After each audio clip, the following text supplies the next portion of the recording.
Good morning बच्चों, वंदे मातरम। हमने lesson 2 पिछले वीडियो में पढ़ा था, वो आपका आधा लेसन ही हुआ था। आधा लेसन हम आज की वीडियो में कंप्लीट करेंगे। आज हम एक नवीन जीवन शैली यहाँ से स्टार्ट करेंगे। तुम किसी पौधे के बीज को बोकर देखो, तुम पाओगे कि इसे विकसित होने में कुछ वक्त लगता है।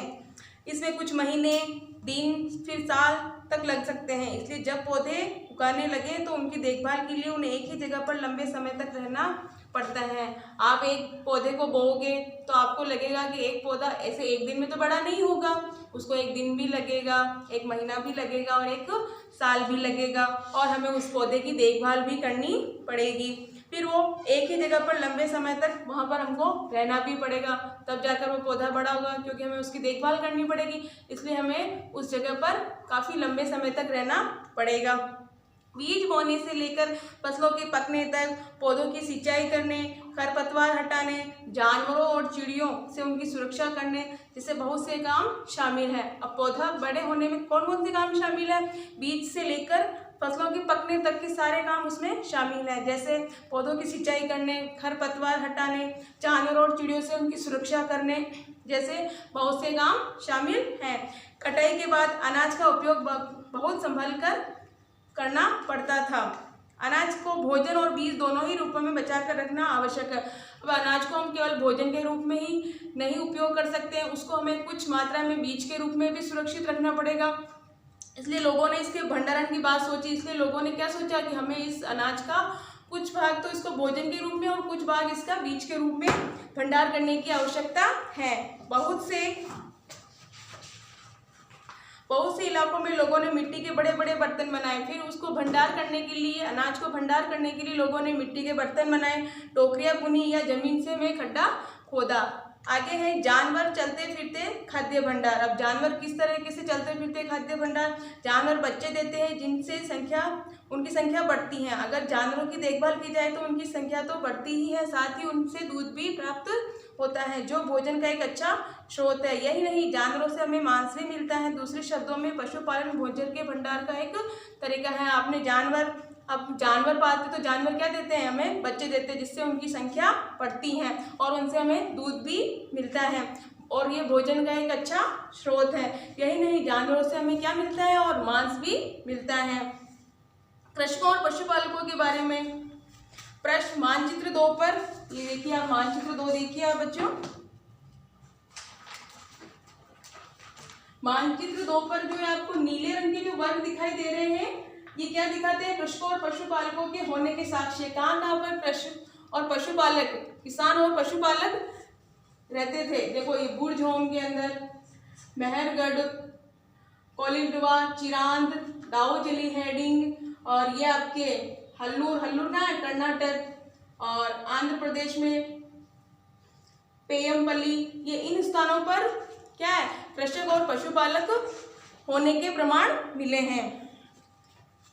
ठीक है, ये उपमहाद्वीप में पाए गए हैं, ये पूरे उपमहाद्वीप में पाए गए हैं। ये सभी कहाँ पाए गए हैं? उपमहाद्वीप में पाए गए हैं। इनमें सबसे महत्वपूर्ण पश्चिमोत्तर क्षेत्र में, सबसे महत्वपूर्ण जो क्षेत्र है पश्चिमोत्तर, कश्मीर का जो भाग है, पूर्वी और दक्षिणी भारत में भी ये लोग पाए गए हैं। वास्तव में ये निर्दिष्ट स्थान कृषकों और पशुपालकों की बस्तियां थी या नहीं, इन्हें जांचने के लिए वैज्ञानिकों ने खुदाई करी। वास्तव में क्या ये लोग कृषि और पशुपालक की बस्तियां थी? इसे जांचने के लिए वैज्ञानिकों ने क्या करी? खुदाई करी। खुदाई में उनको मिले पेड़ पौधों की और पशुओं की हड्डियों के नमूनों का अध्ययन उन्होंने किया।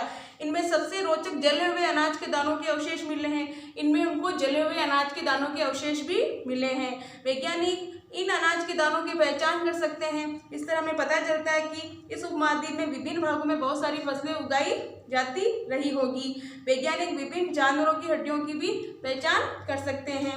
अब स्थायी जीवन की ओर, किस तरीके से उनका धीरे धीरे उन्होंने पशुपालन करा, खेती करी, फिर वो धीरे धीरे स्थायी जीवन की ओर चलने लगे।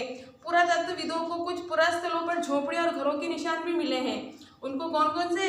एक तो उनको झोपड़ियां और घरों के निशान भी मिले हैं, जैसे बुरझोम जो हमें अभी वर्तमान में क्या है, कश्मीर वाला जो क्षेत्र है, वह उस समय बुरझोम के नाम से जाना जाता था। वहाँ पर क्या करते थे लोग? खड्डों के नीचे घर बनाते थे और जिन्हें गर्तवास कहा जाता है। खड्डों के नीचे घर बनाने वाले क्षेत्र को क्या कहा जाता है? गर्तवास।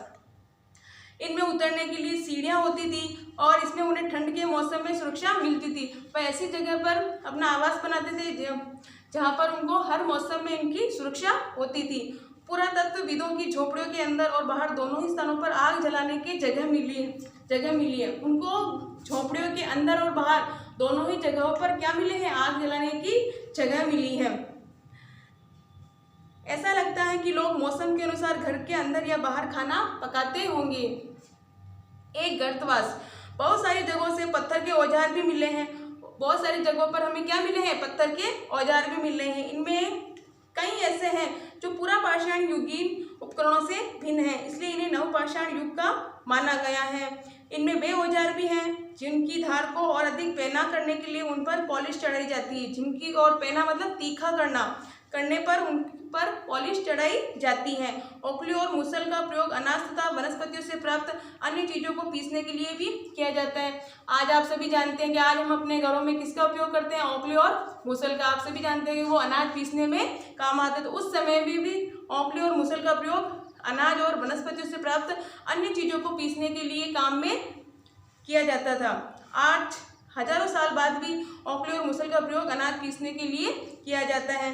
उसी तरह प्राचीन प्रस्तर युगीन औजारों का निर्माण और प्रयोग लगातार होता रहा है। कुछ औजार हड्डियों से भी बनाए गए। ये देखो पत्थरों से बने हुए औजार, नवपाषाण के कुछ उपकरण। अब है नवपाषाण युग के पुरास्थलों में कई प्रकार के हमें मिट्टी के बर्तन भी मिले हैं। हमें वहाँ पर क्या मिले हैं? मिट्टी के बर्तन भी मिले हुए। उन मिट्टी के बर्तनों पर अलंकृत किए गए हैं। बर्तनों का उपयोग चीज़ों को रखने के लिए किया जाता है। आज भी हम बर्तनों का उपयोग किसके लिए करते हैं? चीज़ों को रखने के लिए। धीरे धीरे लोग बर्तनों का उपयोग खाना बनाने के लिए भी करने लगे।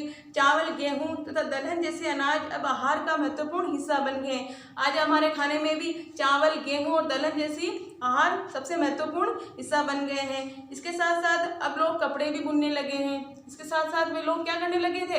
कपड़े भी बुनने लगे थे। इसके लिए कपास जैसे आवश्यक पौधे उगाए गए।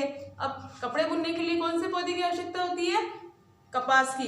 क्या ये परिवर्तन हर जगह एक साथ ही होंगे? ऐसी बात नहीं है। जहाँ एक तरफ कई जगहों पर स्त्री शिकार और भोजन संग्रह करने का काम करते रहे थे, वहीं अन्य लोगों ने हजारों साल के दरमियान धीरे धीरे खेती और पशुपालन को अपना लिया था।